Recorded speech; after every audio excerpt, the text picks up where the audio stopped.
Position. Any Power at the last race down. Any Power has gone, but in front of the last left. Melody Light. The first time they're running up towards the finish, and he's mistaken the winning post. He's mistaken the winning post completely. Roger Loughlin and Humphries. Yeah, from Archibald. And he is the defensive title from Archibald. He's flat out in seventh. Then in front of him, right is beginning to go. He's drifting off the true line. He hits fire. How is this to be home? Swings the gun. Going to win his fourth Betfair Chase. And Cordo Star is still the king. Cordo Star wins. Let's welcome our guest, and now on Sky Sports Racing, William Hill Radio, and Bloodstock agent. Welcome, Tom Humphreys, to the pod. Thanks, Matt. Thanks for coming on. Yeah, how are you doing? You good? Yeah, good to have you on the pod. I've been busy couple of days with over in France and everything, trying to buy some horses, and it's worked out well, and Nice. looking forward to getting into it. Were you at lovely. the Mynydde dispersal sale by any chance? I was in the middle of it, and it was like a tennis match between the two bidding. I couldn't see who the other. I think it might have been Harold Kirk, but 700 and whatever it was in the end. But look, she's a lovely horse, but awful lot of money. Jeez, good luck to him. That's a lot of money, isn't it? Just making sure I didn't, nod in the direction of one of the spotters. Yeah, exactly. I heard about this. Yeah, No you scratch in your face. Yeah. flash your eyebrows or something like that, and it's instantly like, oh, he's big. That's the slight worry, but I think I know quite a few people at Arcana. They probably know that I don't have that sort of budget to be playing with. So no, it was a decent sell for those sort of horses, AQPS horses, and juvenile hurdlers as well, which they got a little bit later on as well. It's a sell you probably want to target, really. Nice. And so maybe if we just start a little bit, like rewind a little bit, Tom, in terms of sort of how you got into horse racing. So you're retired now fully, or riding horses? Partially or fully retired? More retired than I gave up race riding back in 2019. I think my last ride was. It all started when my dad recorded the Grand National back in 1996, and he came home from work, and back then you had these massive tapes that you had to put in and watch and whatever.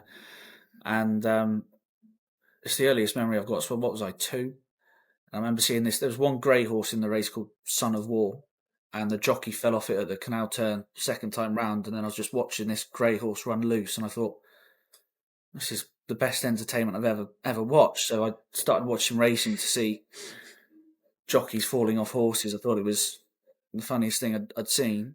And luck had it that my grandmother lives opposite the water jump at Cheltenham, and there's a little trail where you can walk through. And I went to the water jump, and that wasn't a very big fence, but the one after it was a big open ditch. So I saw a few jockeys fall off there, and I liked that.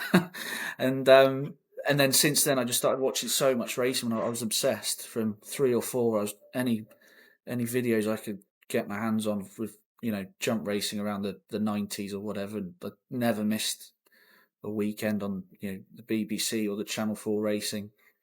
I'd have a riding lesson in the morning, come back, watch the racing, and that was me. So that's how it all started, from seeing jockeys fall off. So from that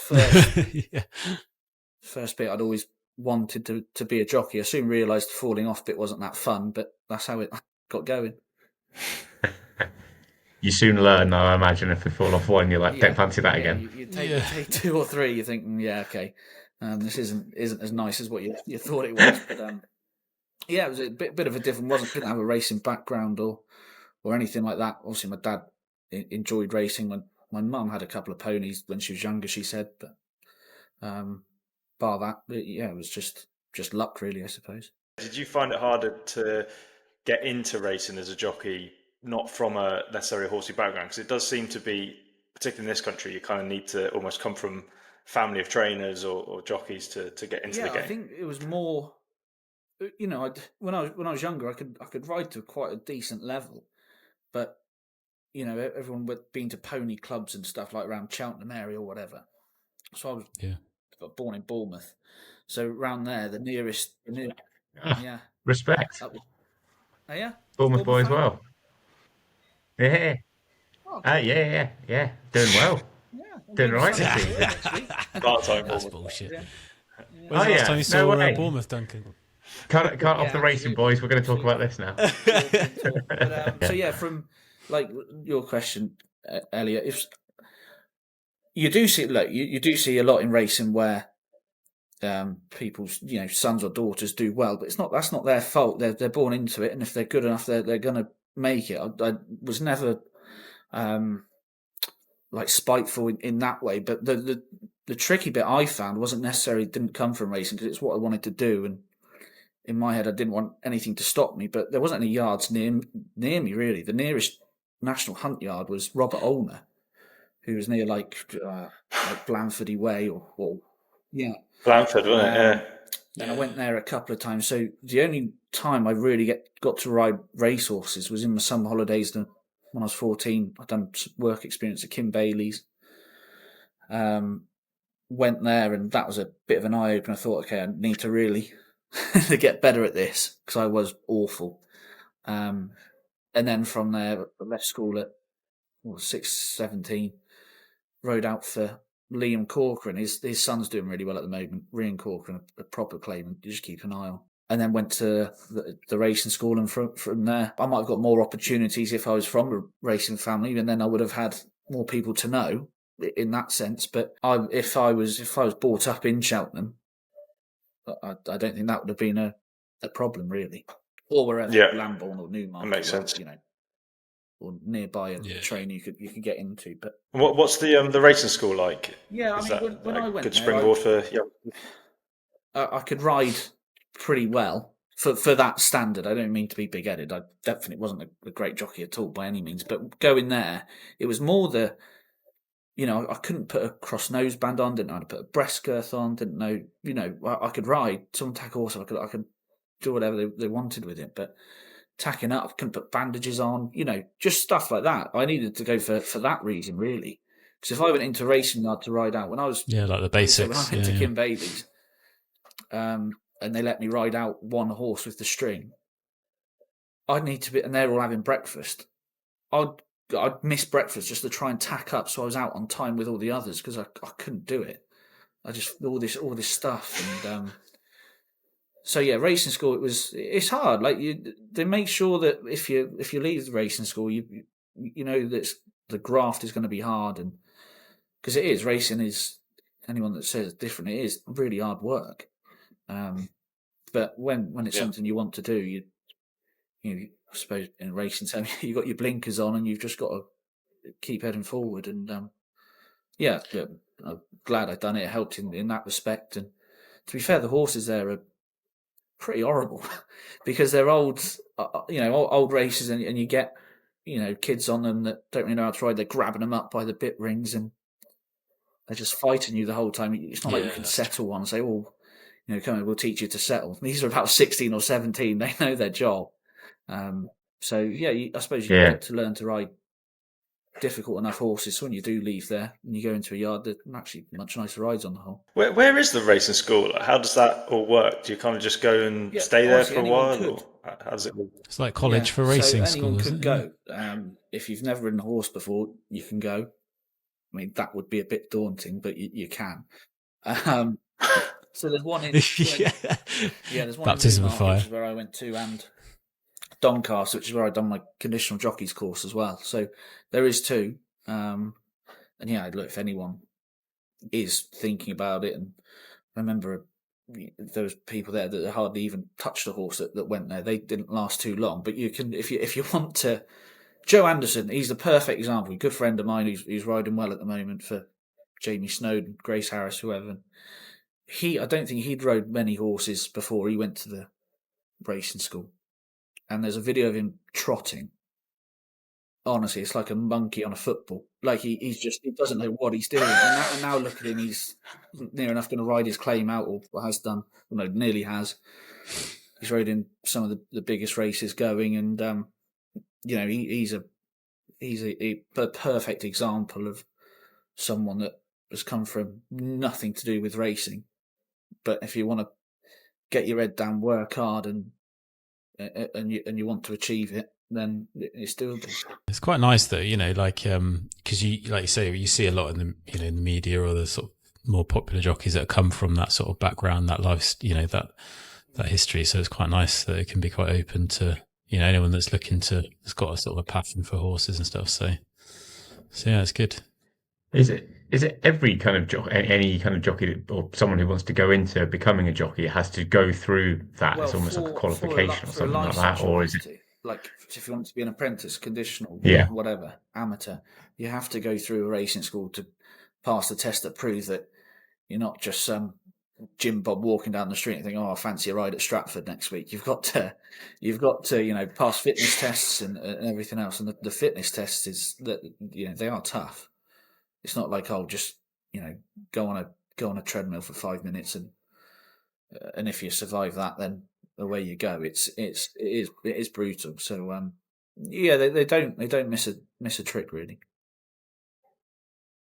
What kind of stuff do they make you do? Like, there's the fitness tests. It's a long time What since do they I've put done it. in? And I'll definitely fail it now. But you do like a bleep testing. You've got to go past a certain mark, and I don't know. You got to hold a plank for like 2 minutes. You got to I don't know. It's all changed over time now. But you have your percentage of how. So say if you get 80% in one, 40% in another, then overall you've got to get more than 67% or something like that. And then, so that's Right. one part, and then you get graded on your riding as well. You put that together, and then you get a pass or a fail. At the end of the day, it's professional athletes, aren't you? So must be pretty tough.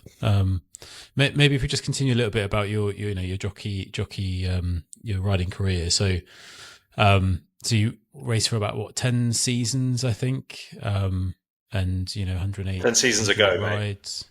Sorry, 10 seasons ago. Okay, yeah. So you had 11 winners. I think I've got the right stats in front of me. 11 winners from about 108 rides over those 4 seasons. So doing pretty well by all accounts. What was the reason for not continuing? I suppose so. And a lot of people, when I did decide to stop, questioned it, which made me then re-question whether I should have. But I'd bar riding over the national fences, I'd done everything I'd wanted to do. And I'd just turned 25, and I thought, if I keep going here, I'm not gonna be in the top 10 of the jockeys or whatever. And when I was riding a lot, if I was riding just 2 or 3 times a week, my weight was so much better. Like I used to go to the gym twice a day because I struggled so much with my weight. So especially when I was at Nigel's. I'd go there just for an hour in the afternoon because I was so knackered from the morning and riding 5 lots and mucking out, and I probably hadn't had much to eat and drink or whatever. So I used to go there and come back, have an hour's kit, then go back into evening stables, then go again. And which, in hindsight, was the worst thing to do because I was just so drained. And then, if you didn't have a ride for 3 weeks, you think, oh, well, I'll have a bit of that chocolate, or I won't go to the gym. And then, so my weight used to fluctuate really badly. So the main reason was weight. And I remember my last winner was for Graham McPherson at Ludlow. It was a decent enough race. It was only a 3-runner race, but my horse hung to the left, and so did Harry Cobden's. And I remember Keelan saying to me, do not follow that horse, but I couldn't. The horse was hanging, and it falls at the second last in front of me and almost brings me down. Anyway, I jumped the last, win the race. It was like a 20 grand race, I think. Went past the line, and I was so angry at myself. I was so angry that I nearly got myself brought down. It was a 3-runner race, ridiculous. And I went, and I thought, out of everything I put myself through with like getting the weight off and trying to ride, if this is the best part of being a jockey and I'm not enjoying it, what's the point? Because I'm not going to be in the top 10 of the jockeys, And it's probably all, with you might hear, oh, his bottle's gone or whatever. Now mine was going, and that all started from, we'll probably go back to this, but I'd had my second ever winner was on Arctic Gold at Sandown on Tingle Creek Day in 2016, I think. And then the Friday after that was the Christmas meeting at Cheltenham.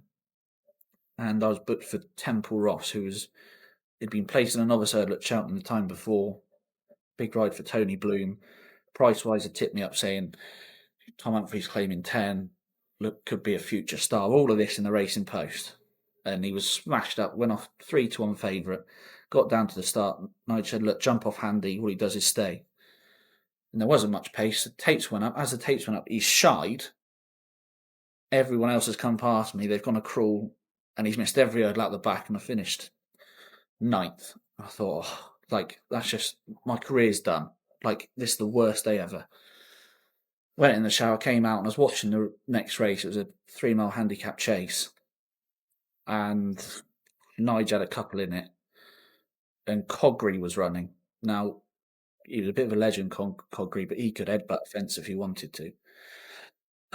And he came to the ditch, and I just seen him plough through it and give Ryan Hatch a horrific fall. And I was waiting to hear if Ryan was okay. Didn't hear anything. And as I was walking out of Cheltenham, Carl said, you might want to go. Carl Llewellyn said to me, you might just want to go sit down. It's not good regarding Ryan.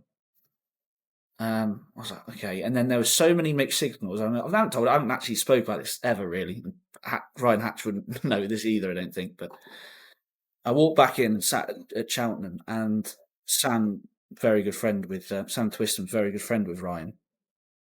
And there was mixed messages coming in saying, oh, it's really bad, or it's touch and go for Ryan, or whatever. But we knew it was bad. Mm. And then Carl said to me, right, you ride Ballyhill in the last, which is a good novice hurdle at Cheltenham. And I couldn't, if you'd have given me that ride at the start of the day, I'd be buzzing. And I was riding that horse thinking, I don't know if he's alive or what's happened to him. And he finished. Yeah, well, suddenly the race doesn't really matter, does it? It's just my world was racing. And then all of a sudden I thought 1 fall it can change. Anyway, he finished 4th, came back into the winners' enclosure at Cheltenham. Dream come true for me, even just finishing 4th. But I was like, this is so irrelevant to. And then since then, I don't think I was as good as I could have been. In a race, sometimes I was thinking, oh, Christ, this might be. And when that creeps in, and as well, even from that, everyone went to visit Ryan. I thought if I go and see him, I won't want to sit on a horse again. So it was horrific. And I felt so guilty about it. But that was when it changed for me. Even though that was 2 or 3 years before I gave up. I kind of knew then that you've got to be numb. You've got to be so blinkered with it. Yeah. But that was when it was. It probably started for me to think, well, I'm not too sure about this. Well, fair play for making that decision. Cheers for sharing that, Tom. That's massive. Yeah, thank you for sharing that, because, like you say, it's one of those things. As soon as that enters in your mind, especially when you're racing flat out, 100%. If your mind's not on, like you say, the race, focused on what you're doing, like you say, you're going to take your eyes off what you're doing, and that's it. It can go and bring to a life. Made a good. He never rode in a race again, but he made a great record. I think he's training now. So, that was great. But that was a reason why I gave up. The weight definitely was, and I was always looking towards the Bloodstock and media side, really, and I thought that was the right time to stop, really. Yeah. What out of interest, what weight were you having to try and get down to? And did you find it literally daily struggle to again? I'd have given myself a bottom weight, which I wouldn't. But underneath that, I wouldn't go. But when you're a claimer, you don't want to turn any ride down. So my first ride under rules was actually at Cheltenham for Charlie Longsdon. I claimed 10 off 10.3, so that was 9.7. I couldn't do 9.7 in a month of Sundays, but I managed to do it. But I looked horrific, and like I said earlier, if I was riding 3 or 4 times a week and said, right, you got 9 stone 10 next week, I'll probably have to sweat 3 or 4 pounds and I'll be fine. If I didn't ride for 4 weeks, doing 10 stone 10 would be hard.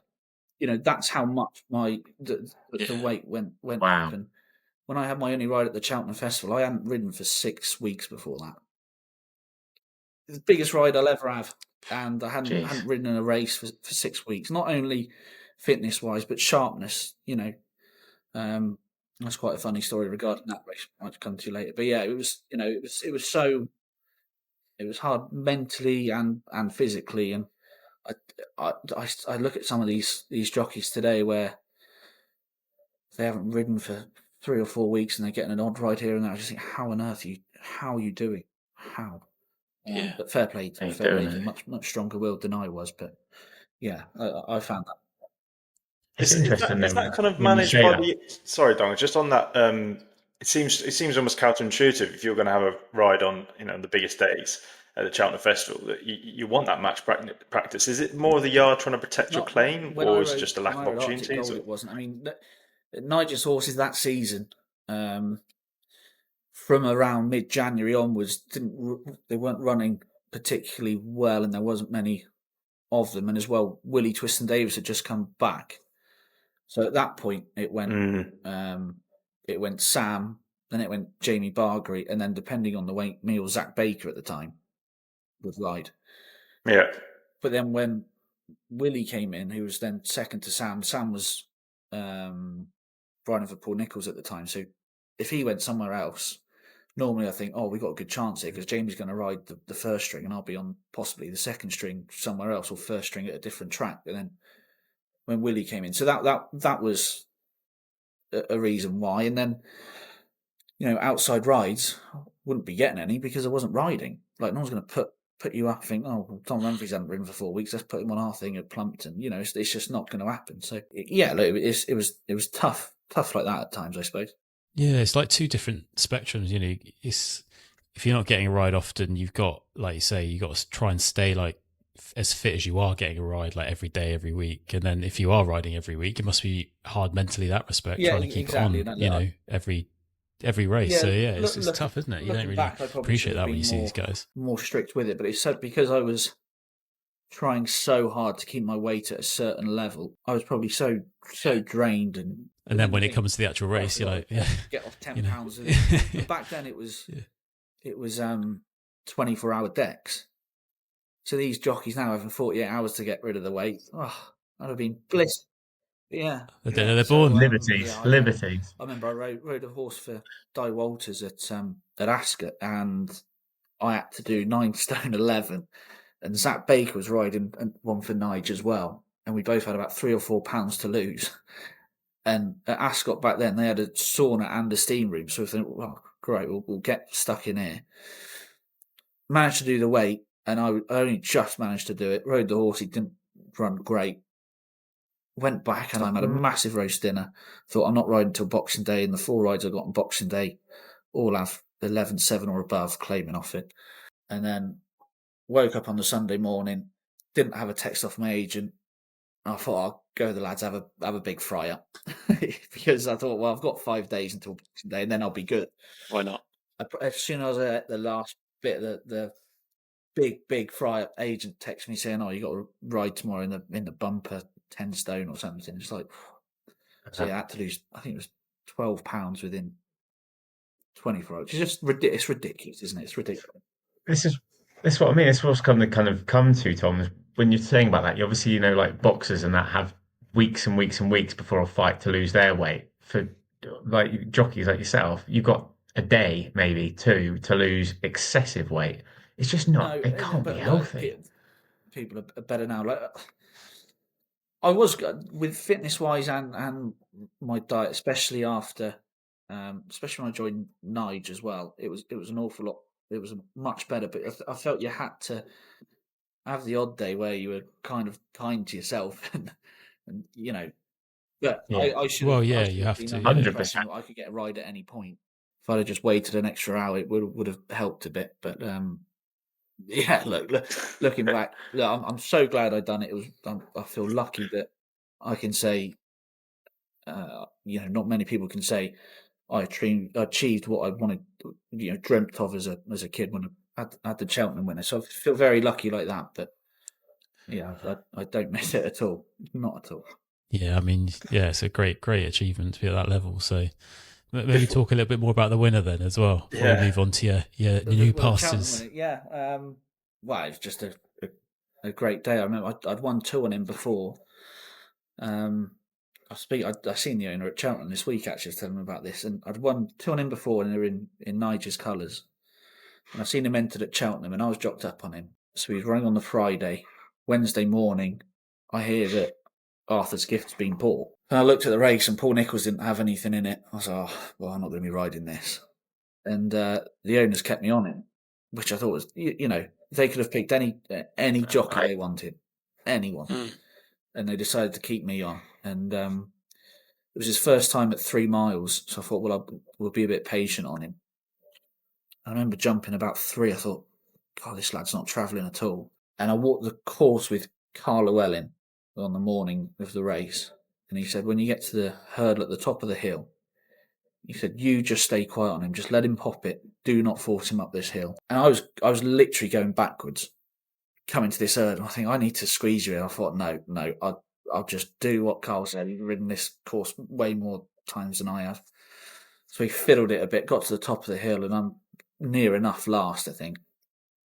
And I know Ruby says let him come down the hill. I couldn't let him come down the hill. I had to keep tabs, otherwise I was going to be adrift. And I thought, I don't want to pick my stick up until I have to. And as we're turning around the home bend, I'm about 8 or 10 lengths off the lead, and I've given him 2 cracks behind the saddle, and I've just felt him come alive, because I thought I wanted to just cajole him along, because you're stepping up to 3 miles. I don't want to burn him out before, you know, I wanted his lungs filled after we land over the last, and we have one good go. And he's landed over the last, and he's had a bit of a wander, and I've put him through the 2 horses, and he's just galloped on up the hill. But because I've had to push him for so long, I went past one, I was knackered. I didn't really Yeah. I bet you were feeling every inch of that hill up there. Yeah, I remember Matt Griffiths, who was on the second horse, who actually broke in for Nicky Martin years before, called Sykes. He congratulated me, and then Dickie Johnson did, and Dickie was my idol. You know, you hear people, you know, footballers meeting David Beckham or something. That was what he was like to me. I remember Ollie Bell coming up to me. I thought, well, I'm getting interviewed on ITV. It might not happen again. Cheltenham winner. I thought, here we go. My career could take off. And he said, oh, well done, Tom. You know, I can't remember the first. And then he goes, did you see the dog? I thought, am I just that tired? I've just heard something here. I went, what? And yeah, there was a dog on the course. I'm like, this is my Cheltenham winner. Big interview on ITV. That dog on the course. Dog was behind me coming down the hill. Bloody hell. Which I didn't have a clue about, obviously. But yeah, and then look, everyone had near enough gone home at that point. It was the last race. And yeah, came back in. All the floodlights were on. You couldn't really see anything. But yeah, best day of my life anyway. Cheltenham winner. That's all that matters, isn't it? Well, you say that. I can imagine it was Fenton. It's the worst thing I've ever done. Just get ribbed for it. It's the worst, you know. Yeah, yeah, I can imagine. Yeah. Jack Morland on the other day. He's one that always ribs me about it. So, but yeah, it was. Don't listen to him, Tom. Don't listen to him. I promised myself I'd have a better angle on this than he did. It's a low bar, Tom. Don't worry. I've got to ask you about working for Nige. Must have been interesting. He's a bit of a character in the game, isn't he? He's brilliant. He's one of the most loyal people I know, because I went to Charlie Longson's first as conditional. I only had 7 rides for him. Rode Pete the Feet a couple of times. He was a great spin. And then someone said to me, "Why don't you go to Nigel's?" Like, Nigel won't have me. Why would he have me? I've had 7 rides for Charlie Longson for a whole season.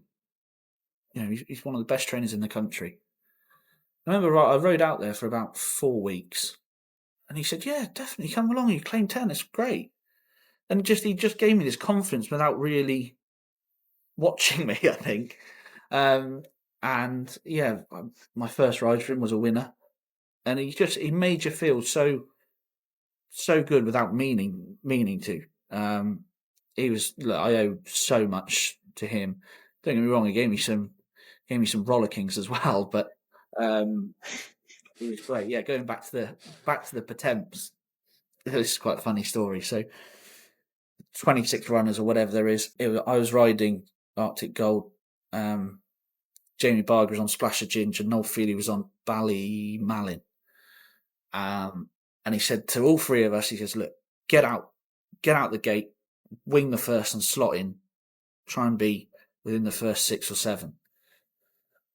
But don't make the run in. Right, okay. And I always wanted to get down to the start early, because when you're a claimer, you get down to the start late. You can't slot in on the inside or anything. And I managed to get down last of the 24 runners. And I thought, well, I can't go in behind any of them, because if the one in front just wants to get out and then sit mid-div, I'm going to be 3/4 of the way back and he's going to rip my head off. I was like, right, I'll go down the outside. I'll ping the first and I'll get in as much as I can, and hopefully I'll sit 7th or 8th on the outer or whatever. I ping the first and this thing is rubbering with me, is so keen. And I think, right, I'll just get to the rail and I can kind of put his head over the rail a bit and just get him back in his hocks, and I'm going to be leading the Potemps field. And as I get across, there's 2 on my inside. Jamie's on Splash of Ginger and Noel's on Ballymalin. I think, oh my God. And Jamie says, after about jumping 3, he goes, lads, I think we're in trouble here. And anyway, I ping the one at the bottom of the hill and I'm getting run away with, and I come to the last of a circuit to go. I think this is the only time in my life I'm going to jump the last in front at the Cheltenham Festival. Yes, it's the circuit to go.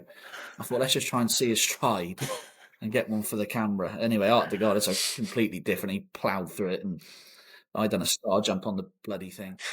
Anyway, went round again, top of the hill I was beat. I think I beat 2 horses own. And I looked up at the big screen. I seen Splash of Ginger as well, beat as well. And I knew Ballymalin run okay, but we all thought he'd probably win the Potemps. And we came back in and couldn't see Nigel, and he comes over and Noel Feely stood there. He was unbelievable jockey, as was Jamie, and then me. And he gets us in the 3. He goes, what on earth were you 3 doing? And he points at me. He goes, I expect that stupid fucker, but not you 2. That is a bit of an insult, but a bit of a compliment as well. So, yeah, that's what he was like. He was fantastic. And, yeah, from my riding career, I Love that. I love it. What a story. Love that. El, do you want to talk about the Sir Mark Prescott, or should we go on? Yeah, I'm not sure actually how long you were there, Tom, but you said obviously when you sort of came to a decision more gradually about giving up race riding that you obviously wanted to stay in the game and probably pursue other avenues. You were pupil assistant for what is an absolute legend in Sir Mark Prescott. How did that come about? And just tell us about your time there. It's a 2-year contract that the pupil assistant has there.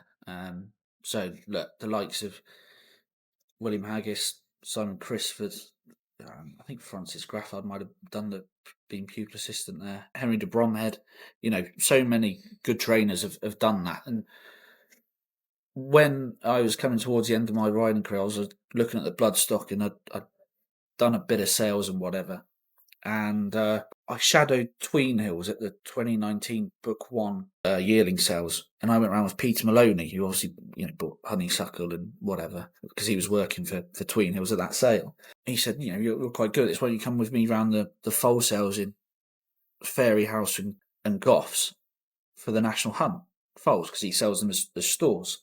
But you do the pedigree notes for me and then come round with me and you can learn off me. I was like, great. So I'd done that and I was going to go work for him, and then COVID hit. So I couldn't go there. Then I was thinking, what do I do now? And then I seen Sir Mark was looking for a pupil assistant. Now, I've never wanted to train. I even know from riding how tough that is.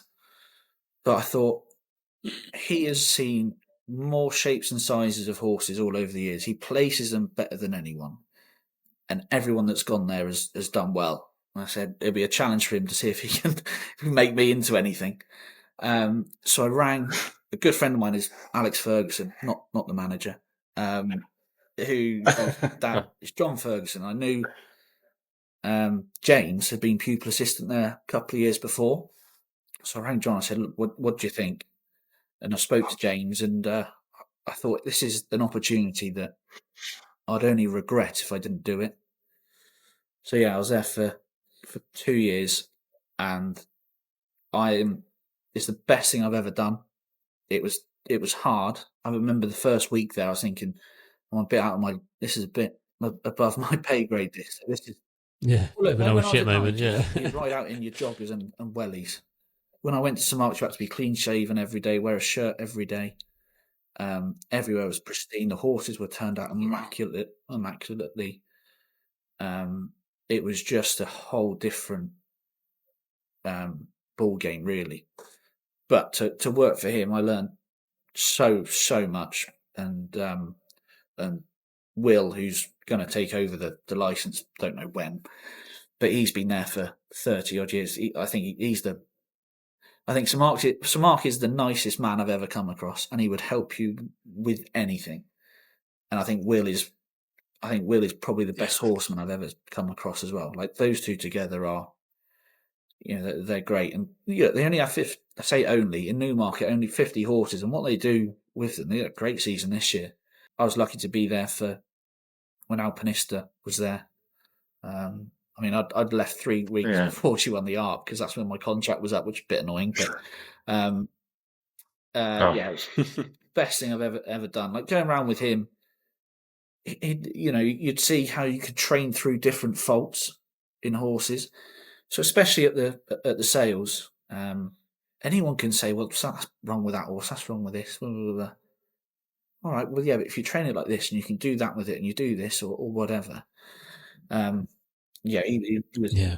He must have learned so much. Like that, and he's another, especially with looking at horses now. And then from doing that, I worked for Anthony Bromley whilst I was there as well. So I went in my lunchtime and used to, if Anthony was a bit busy at the sales, he'd say, "Right, this is my list for book 3. Make it.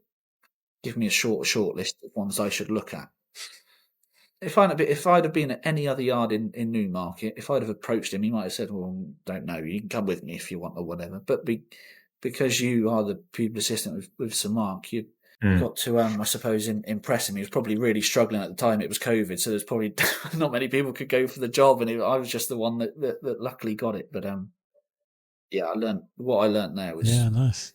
If anyone is in a position where they'd like to do something like that, I think it'll come up in about a year and a half's time now. You've got to jump at it. It's fantastic. It's hard work, but really good. Like You said, you learned a lot. You said you learned a lot from him, Tom. What was kind of, like you say, you could pick one lesson that you learned from him? What would it be? I tell you what, like there's always been clean shaven. There's a lot with a lot to do with horses, but just as a person. You go around the sales with him, he would make sure he says hello to everybody. Doesn't matter who you are, what you do. He just, even if they don't want to talk, he always says hello to everyone. He's just got the, I don't know, that I've took from him. It doesn't cost to be nice to people. If someone's bringing a horse out at the sales, what I do anyway. The horse can take three steps out of that stable. I know if I don't like it, straight away. And some people will go, "Oh, I'll put that back. I don't like it." They've just spent ages trying to make it look nice. If it's a colt, it's probably trying to kick them and bite them whilst they're in there as well. Just let them. Look, they've spent ages. This could be their pride and joy. Just something simple like that. But with horses, he said something, and it's so true. He said the hardest thing to do is nothing, but it's the best thing to do with a horse. I remember there was a horse there called Bodyline when I was there. He was fit and he was working well. And I remember getting excited, thinking, this lad's well handicapped as well. I can't wait to back him. It was about May time. And every night we showed the horse. I used to look round with Sir Mark. He says, "No, his coat's not right. His coat's not right." I'm thinking, bloody, he's working the house down here. He goes, "No, coat's not right." And he used to, and it's so true. The coat is the mirror of what goes on inside. So if their coat's not right, no matter how well they're working, then you can work a horse at home. And I think this applies to horses that run at the Cheltenham Festival and go to Aintree. You run at the Cheltenham Festival, they win. And they come right, do 2 pieces of work. They're working well. It's not until you really get into that red zone you realise how much that race is left. And it's the same with horses that probably don't look great.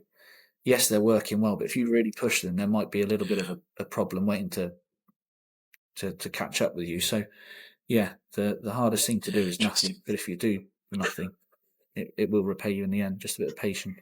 Yeah, I love that. And I suppose that was shown with Alpinista. She won the Arc. Yeah. Was she 5 when she won the Arc? And that was her first ever go at it. I remember my first season there was talk about supplementing her for the St Ledger. She was a 3-year-old. And me and Will were like, oh, we just hope that he supplements her, and he didn't. She might have won that year because it was was it Galileo Chrome or something that won it? Yeah. But if she'd have ran in that could have bottomed her, and that could have been her career done. Brutal race like that, and to have that to see that going forward as well. Yeah, Foresight, right? To think, Well, no, let's not do it's the that. same, I suppose, with buying horses as well, and trying to plan different things here and there. It's so much easier to run a horse than not run it. I know that sounds ridiculous, but think, oh well, we've entered it. Oh, let's just have a go. Yeah, And that one race can just I turn the bet. season Yeah. upside down. I guess you must get a lot of pressure as well from the owners and things like that. Like you say, if you've entered a horse into a race and it's just like, oh, we're going to run, but it's like it takes a lot of bottle to say, actually, no, we're not going to, and this is the reason, kind of why, and stand by that decision. Yeah, exactly. That's the thing. It's actually harder not to. Like if you've told the owner to enter in this race and they've 30 odd quid or whatever the entry fee is, probably more for a bigger race, and you say no, we're not going to go. That takes a good bit to do, really, and it will, in the long run, it'll pay off. So yeah, that's what I learned from him. He's very patient with that sort of stuff. He's probably not that patient when they've got £10 in hand and the new handicap mark comes out on Tuesday, and then it's a bit different. But yeah, look, he's the nicest man I've ever come across. Fantastic with people and staff, and fantastic trainer, and I nice. feel very lucky and privileged that I was able to work there. Yeah, amazing. And then a couple of years ago, then you moved into shall we say, the other side, into punditry. So Sky Sports. I guess what made you want to move to that, go into the media side, and offer the old opinions from the punting side? When I left St Mark's, I was thinking, well, I set up my stock and whatever. I thought, well, I can't just do this. Like financially, I can't. So as I knew it was leaving, I knew Kate Tracy quite well, and she got me in with William Hill Radio. So I was doing a bit of that, and then I seen this Racing Media Academy come up, and I wasn't going to go for it. And then a couple of my close friends said, just have a go, just apply. So I applied, had an interview with the people at Sky Sports Racing, got onto it, and then I'd done the week's course with the Racing Media Academy. And that varied from, going up the heath and going into studs and whatever. And for me, I was like, well, I've done that. But for some people, it was just, amazing. And it made you realise that how much these animals can bring joy to people. But for me, with, I remember we had Alex Hammond come in, and we had to try and, do like present something on the spot, and then suddenly you get breaking news in your ear or something, and you have to try and adapt to it. Nice. And she said, if you're talking about something that you're passionate about and that you know about, it's easy. I thought that's so true. Like if I tried to present golf, I wouldn't have a clue. So I thought that was it. Then I went to Sky for their placement for 6 weeks, doing like a researcher. So you look up, you try and think of good graphics to make for that. You put in the replays for the form and everything, and do write-ups for the form, etc. And then after my 6 weeks, they said, would you like to, do bits and bobs of work for us doing that role? And if you want to, you can do some screen tests, going forward, because in a couple of years' time, we might think about, changing up a bit. And if you know what to do, I was like, yeah, I'll do that. So, oh wow! And from those screen tests, I got a presenting job in Saudi about this time last year for the JCSA. English speaking channel out there. So yeah, that was good, and it's something that I do enjoy. I find as long as you're like an easy enough person to talk to, and you know what you're talking about, and you want to get the best out of other people. So yeah, it was, if anyone, and that Racing Media Academy, without that, I wouldn't have had any of that. So I'm so glad I did it. And there's been a lot more success stories out there, much better than mine as well. But that was I'm glad I done that. Yeah, I was going to ask actually, how would you, like, if you were, what would you say to someone if they're looking to get into the media side? And I guess getting into that academy would probably be your, that'd be your sort of thing to do, get stuck into that, Yeah, and into that that's another thing. program. It doesn't matter how old you are, Yeah. what you've done, just do it. Would you need to, like, is there any sort of, I don't know, No, experience or absolutely certification or not. anything like that you need to Because get in? No? there's other Okay, placements nice. where it could be, I don't know, photography, or could be working like for ARC. There's ITV, there's Racing TV, there's Nick Luck, there's working for Ascot Racecourse, and plenty of other stuff. It's not just you need to know horse racing. You don't really. Yeah. So, and that was nice seeing a different range of people and backgrounds coming in. A lad that was on my course, I think he's going to be I think he might be commentating on a few courses next year or whatever. He was fantastic at that. So yeah, it's all different. There's a lot of opportunities. There we go, El. Opportunity for you, mate, after your your practice for your headlines. I have to tap you up, Tom, after this. We were taking the piss out of El earlier because he was, when he does his prep, obviously good prep for the pod, but it's always like when we get onto the news, there's always like a headline one-liner that he's like trying to get into. Sun's news headline or something like that. It will normally come out. It's pretty class, to be fair. Oh, I think it was something about the flag farce at Plumpton. I don't know if you saw that. That carry on, absolutely mental. Yeah. And then, so I suppose you've still got your eye on the media game, but would you say your main job now is Bloodstock? Yeah, it would be, and I think that's the only thing I've ever done where I've truly believed I'm good at it, and really believed that I am good at this, and I'm something I will be. Well, I think I'm good at it now, but you just need to, you need a lot of trust in that, and it takes a while to really build it up. And I've learned things over the years as well. I probably need to be a bit ballsy in certain situations. That a lot of these agents who have clients, they just go out and buy the horse and then try and find an owner for it. And when I say buy the horse, you don't have to pay for, I don't know, say a month or whatever to the sales company. I think, right, well, in that month, I'll find someone that will have this horse because they'll believe in me. I was way too scared to do anything like that. But over the last, I'd say, 2.5 years, the results have gone well. And a venture that I like doing is buying yearlings, so unraced horses, and then run them in France at 3, then trying to sell on. So I went over to France this year, didn't have anyone for them, and I bought 2 horses, one for 10 and one for 13, and within, I'd say, 2 days they were sold. Wow. But then again, I don't really want to do that again and then think, oh, well, I'll spend 40 this time, and then think that's quite a risk, exactly, isn't it? So, yeah. But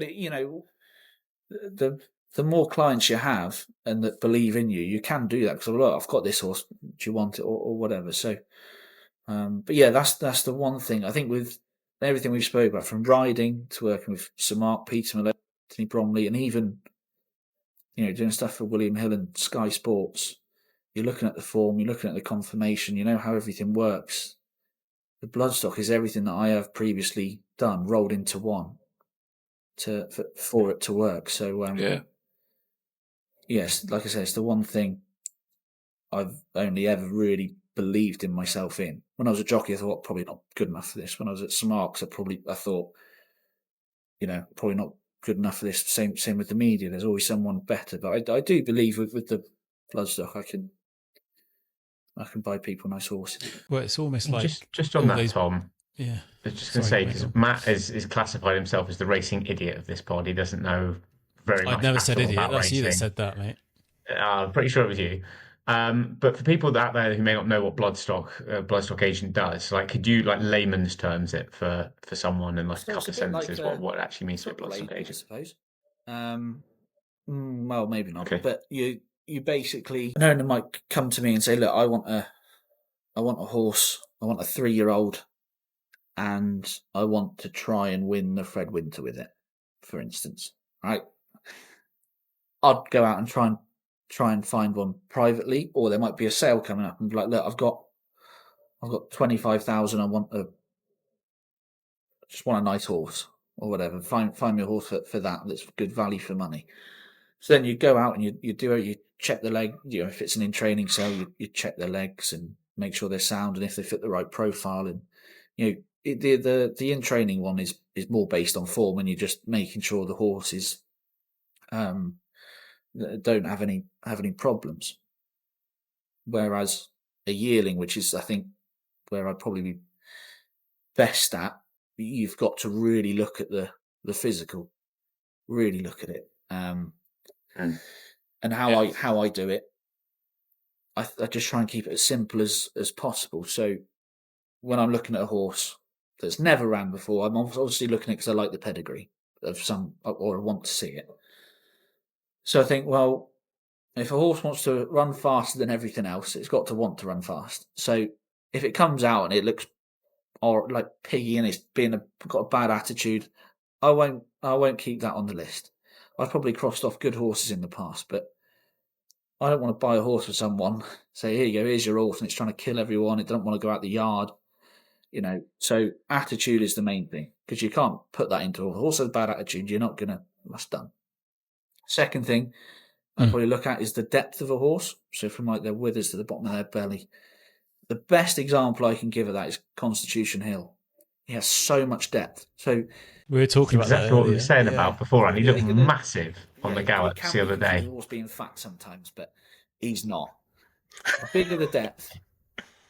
Yeah, Duncan. That's the thing. I mean, like I said, I said I have absolutely no idea what to be looking at for that. He just looked freaking huge, and I thought, is he fat or what? But then everyone was like, oh, he looks great, and But that's he the thing, sauntered if through. you have a So horse with- he obviously they know what they're talking about. I ain't got a clue. If you have a horse with depth, the bigger the depth is on a horse, bigger chance of their heart being bigger and lungs being bigger. And the bigger the heart, the bigger the lungs, the longer they can run faster for longer. So it's simple, ridiculous. That's, I think the Arkle's heart or lungs was nuts, like absolutely ridiculous. I think so. So I look for that. I wouldn't buy a horse that doesn't have much depth, because you need something, especially when you're riding them as well. When you get on a horse, you've probably never ridden before. Oh, this is nice, but most of them would have a good bit of depth about them. You want a horse to have good bones to support the tendons when they're running, because if they're light of bone, they're not really going in soft ground, and they're possibly more chance of niggly issues. You want good strength from the hip to tail. You want them to really get their hocks underneath them when they're walking, so get their hind legs underneath them, because that's where the power comes from. And then you look for, conformation in front. If a horse's leg turns in, that's really bad, because with knees and joints, they're going to go wrong. When a horse turns out, that's not as bad, because when they strengthen up through their shoulders, naturally, their feet will come a little bit straighter. So, and you look for if they're offset, so if the leg and the knee doesn't really add up, not too straight or whatever. So there's a lot of things you got to look for. But I just try and keep it as simple as possible, and just what I learned from Anthony Bromley, especially, just buy the racehorse. It's not for the red carpet. It's not like, it puts that leg perfectly in front of the horse. No, just go and buy the racehorse. Yeah, Buy a functional racehorse. And then after that, it's up to the trainer then. So everyone's got their own way of doing it, but that's kind of the checklist that I'd look at. Do you get a list of do you get some sort of medical forms and stuff with you, or are you literally doing all of this from site? How do you mean, like a medical form? Well, like you said, I don't know. Would you get stats about the horse? If you got, let's say, It would have a vet sale, certificate, wouldn't it? You get a vet certificate, but would you have things like bone density and you get a things horse, like that? Horse vetted. The Bupa health check, Matt. Is that Yeah, what Bupa health check. Annual health check. Blood pressure's through the roof. But yeah, no, you get you can get a horse vetted to see, they get a grade on the scope for their wind and everything. You get to see if there's any chips in the knee or bone, or Right, okay. or something that might be potentially going wrong. Heart, right? There was a horse, which I won't say which one, in France. I looked at Go on. Really nicely well bred. I looked at it and I loved the horse. I thought it was really nice. Got him vetted, and he's got one eye that's much larger than the other, and he's probably going to have his eye taken out. Now, if I haven't got that horse vetted, that would be a very expensive problem, and trying to say that to an owner. So yeah, And you do that. So you like that. You like the look of that horse on the day and everything, and then you get them vetted after. Do you use I'd before always, you sort of as sign long as the for the client I'm sale and buying stuff, for, and then would obviously speak for, yeah, that's one to go for. Right, let's get it vetted.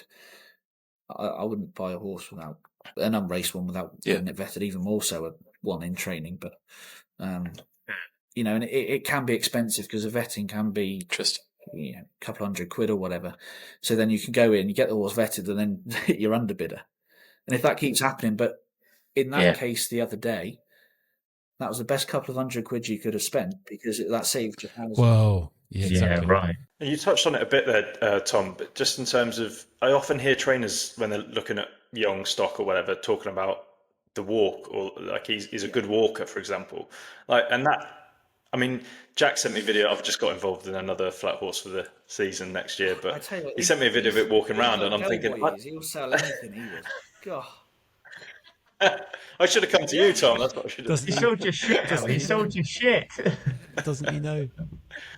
But like, what? Probably the one with the glass eye. It's probably the one that Tom didn't want to get. He got vetted and I've got popped by the horse by the sounds of it. But in a serious note, when they're walking around, because it just looks like they're putting one foot in front of the other. What is it that you're really looking out for? Everyone's different, and a lot of horses. So a horse's walk is the same gait as when they're cantering, galloping, or whatever. So that's why it's important. And the walk side on is important. So I'd know by looking at a horse side on if I like it or not when it's walking. And like I said, I want to see use their back end really well, because if their back end uses well, their front end will then follow. If a horse is just flowing in front, but they're dragging their hind legs behind, that's where the power's coming from. You want their stride to be good and really cover the ground. So you want to see from the horse's hocks really get underneath their back end and really pushing through. If you see a horse that's quite shuffly behind, well, their stride's not going to be that big, and they're going to canter and gallop like that, and they're not going to cover as much ground. So you're going to have to work harder to cover more ground, whereas the other horse is just lolloping along, doing it easy. So everyone has different opinions. That's why this is such a great game. Everyone has different opinions, and there's no really right or wrong. But yeah, if a horse doesn't use its back end well, that's not that. I can't have that really. Yeah, sort of makes sense. That's so interesting. Go on then. Before we finish this, then give us some horses you've been involved in. Then top horses that you found. It's only been a couple of years. I suppose the horse that won today, St. Irene for Nick Schofield. Myself and Jess Quinlan went over to Ireland a couple of years ago to try and find a couple of fillies privately, and she was one, and she won a bumper and got some black type last year. And she ran it. How's that feel when you see the race? I knew. I told you. Yeah, sometimes I don't know why I do it, because it's the most nerve-wracking thing. Because I can imagine. Yeah. To put it into football terms, if someone came up to you and said, "Right, here's £8 million to go and find me a striker to score 15 goals a season," you'd say, "Well, that's not enough." But it's a huge amount of money that you're being asked to spend. So it's the same with horses. It's not lost. The amount of money that you have to buy a racehorse in everyday life is ridiculous. So when it actually comes off, it is more of a relief than the pressure. Whereas she's already exactly. won a race. She ran well at Newbury last time, and wasn't the best race today, but she's done that very nicely. I think she could be smart. You told me she's going to win the EBF final, so too good for that. So we don't know. We don't know. Dawn run at the festival. Don't know. Have to see. She hadn't got a bad profile for it. When she finished behind Jackie Hobbs, I think Nick would say, but she wasn't 100% fully wound up for that. Not saying she'd turn the tables with Jackie Hobbs, because she's a very good horse, but I don't know. I don't know. She, out of the profiles of the horses that we've seen so far, and there's much more left to go before March, but she wouldn't be. You wouldn't look at her and think, why on earth is she in the field? One I probably really like is a horse called Zara Dodville, who I bought privately from France for Browns Barn Thoroughbred. She's with James Owen. She had 3 runs in France. And for various reasons, I really liked her profile. And she won on her debut at Fakenham. And she won by about 10 or 15 lengths. She goes to the Hennessy meeting on Friday for the juvenile listed race. I think she's going to really like that trip. The more rain, the better for her. She'll stay further in time. Newbury will suit her, and I think she's quite exciting. How are we spelling Write that one down. second name? Write that one down. Just want to That's get that exactly what I was trying to look up. I Like, could see Zara both of your Dodville. eyes. How do you spell Zara Dodville? Straight down, like bet. Dodville. I was going to ask Tom, so maybe we'll cover it now. What's your horse for the season then that you'd say to follow? Would it be that one? Probably would be Zara Dodville. There's one in France called Chezala, who she won on her debut in the provinces. She beat quite a nice field actually, and then that was just a mile 7 flat race, and then she ran at Auteuil on her hurdling debut and finished third, and she was beaten by Gold Cast, which Paul Nicholls bought for 300,000, and the second horse Malacy finished fifth in a Group 2 the other day, and then last week she ran again at Auteuil, and we thought she'd probably win, but Felix, who rides it all the time, Felix de Giles, he got an awful fall. He broke both his legs, so he couldn't ride. And we said, right, just to Johnny Sharon rider, just drop her out, get a bit of cover on the outside, and we can see why he done it. I would never knock a jockey's ride, but to be on the outer, and I feel Listen, like Nigel Twiston-Davies. no, it's supposed to be wide to get the better ground and get a bit of cover. After 2 hurdles, he was down the end of making the run-in. So that was a little bit frustrating because she was a bit keen and he wanted to take her away from the field anyway. She was pinging hurdles like Isterbrak down the back straight, jumped the second last in front, and then just fell in a hole. She's an awful lot better than that. We'll hold on to her next time. Being a bit ballsy, really. She's going to go for a listed race on the 7th at Auteuil. Now, she probably won't win that. We'll probably just try and aim for third and anything else better than that. But she's a really nice filly, and I wouldn't be surprised if someone from England or Ireland buys her for next season if she's still a novice at that point. I think she's pretty smart, bit of better ground, strong pace to aim at. She's probably one of the less obvious ones, but I think she's very good. Awesome. Thank you. Shall we finish on just 5 quick fire? Is that all right, Tom? Yeah. We've had you for long enough, so Then we'll let you get out of it. let you get out of here. All right, let's do 5 quick fire then. So, what do you love most about horse racing? The horses. Yeah, the horses that you can be with every day. I don't know if you've seen it. If you get a chance to see it, it's brilliant. I retweeted it the other day. Ryan Price, who was Captain Ryan Price, he won Grand Nationals, Gold Cups, whatever, and then he ended up being a flat trainer and winning Oaks and St Ledgers. He kept all his big winners in a field. He said, I just come up here and just talk to them. He goes, I love horses more than I ever could humans, and it's so true. Love that. So yeah, probably a bit of a soft answer, but yeah, it would be the horses. Best moment that you've been involved in the sport so far? Probably have to be the winner at Cheltenham on Arthur's Gift. Yeah. Yeah, fair enough. And your favourite course to go to as a punter? One that you've had some big wins in. I tell you, as a day out and going there and having a good day's race and having a good race and having a couple, but it's actually York. I'd really like York. Okay, That's one we want to go to so badly. I can see that. Lovely place, York, as well, isn't it? So I can see that, yeah. What's something you think racing does really well as a sport?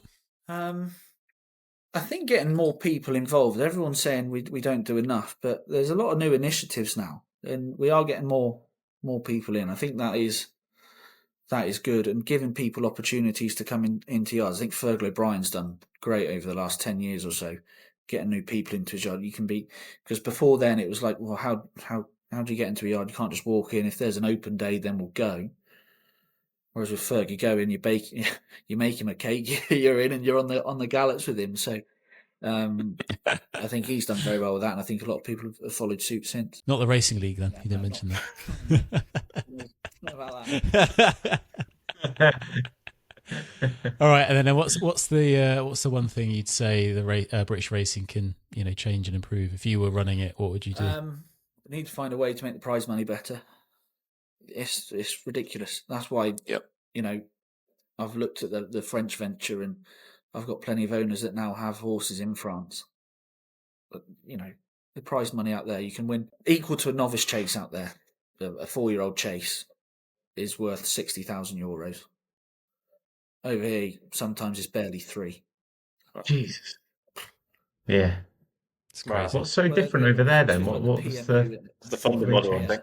But I think there's money being taken out of racing that shouldn't be being taken out. I don't know. It's not.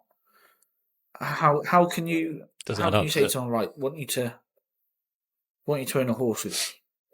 It's going to cost you £1,500 a month for 3 years on the flat, and we're going to aim him at a maiden that's worth £3.5 grand.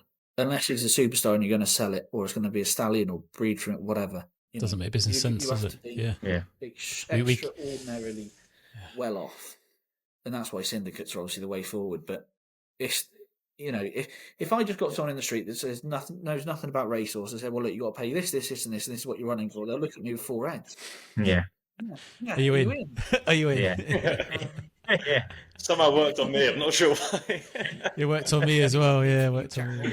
That's what you got to do. Yeah. Yeah. Winners enclosure was mentioned, and that was it. Yeah, 2 words, winner's enclosure. Yeah. Well, awesome. Thank you, Tom. I really appreciate Thanks, you coming Tom. on. Yeah, yeah, thank you, we've kept Tom. you for long enough, so we'll let you go. And yeah, thank you on behalf of Tailed Off Pod Thanks very for much for coming having on. me. Really and, appreciate it. I'll be an avid. I'll tune in for the big dog next week at Tom, Chamberlain. pass the pod. Yeah. Yeah, Yeah, pass the pod. Chamberlain coming soon. Yeah. Couple of weeks' time. Thanks, Tom. Cheers, Tom. Have a good Cheers. evening, mate. Thanks, Thank Tom. you. Cheers, Tom.